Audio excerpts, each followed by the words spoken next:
Bonjour, mesdames et messieurs, bienvenue dans ce flash d'information. Hier dimanche, le président Alassane Ouattara a accordé une audience au vice-ministre de la Défense du Royaume d'Arabie Saoudite, Al-Mazid Mohamed Abdullah. C'était à sa résidence de la Riviera Golfe, ici même à Cocody. La rencontre a eu lieu en présence des ministres Ahmed Bakayoko de la Défense et Ali Koulibaly de l'intégration africaine et des Ivoiriens de l'extérieur. Le vice-ministre saoudien n'a fait aucune déclaration à sa sortie d'audience.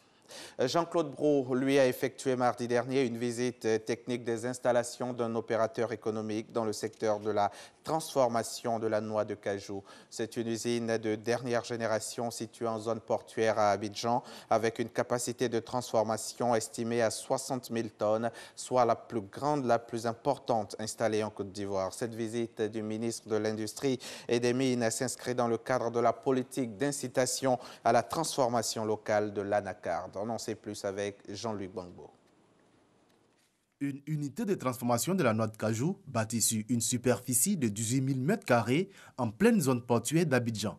Avec une capacité de transformation de 60 000 tonnes, cette usine est la plus importante installée en Côte d'Ivoire. Initiative d'un homme d'affaires ivoirien, cette usine est, selon le ministre de l'Industrie et des Mines, une réponse concrète à la préoccupation du gouvernement sur la transformation de la noix de cajou. Dans le cadre de l'agro-industrie, la priorité des priorités, c'est la transformation de l'anacarde.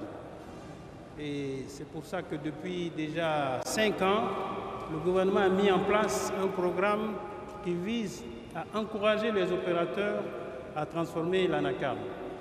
Nous avons fait de la promotion, nous avons encouragé les opérateurs nationaux et internationaux à investir dans le secteur.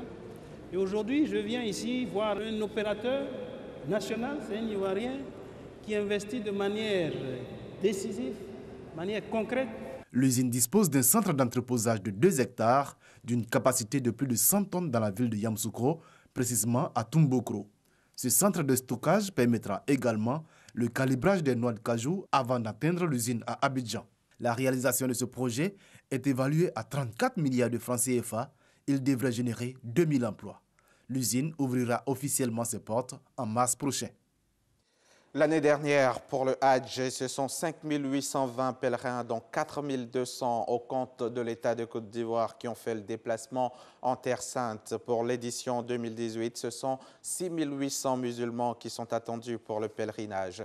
Le bilan 2017, une fois dressé, des réflexions ont été menées pendant 2 jours pour permettre d'accomplir un meilleur Hajj. Des recommandations et des propositions ont ensuite été faites et le ministre de l'Intérieur et de la Sécurité, qui était présent à cette séance de travail, dit avoir pris bonne note.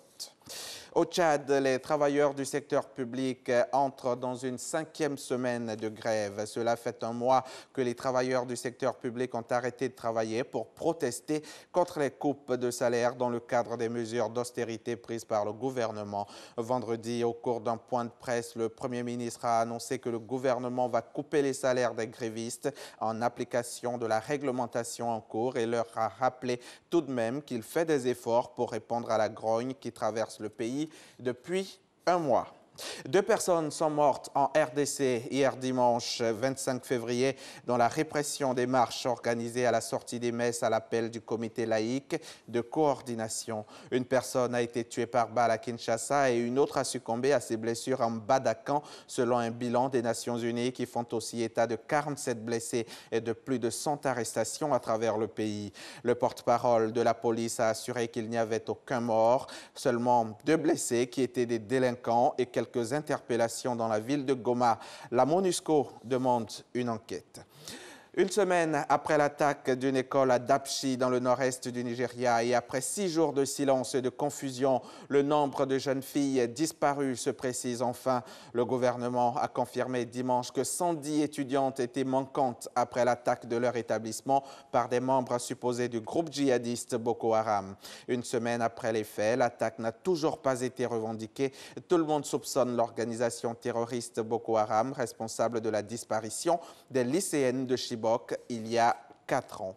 Et puis, pour refermer ce journal, sachez que les combats se sont poursuivis toute la journée d'hier, dimanche 25 février, dans la Ghouta orientale de Damas, au lendemain du vote par le Conseil de sécurité d'une résolution réclamant un cessez-le-feu sans délai de 30 jours en Syrie. Duels d'artillerie, raids aériens et combats au sol ont fait des dizaines de morts et de blessés.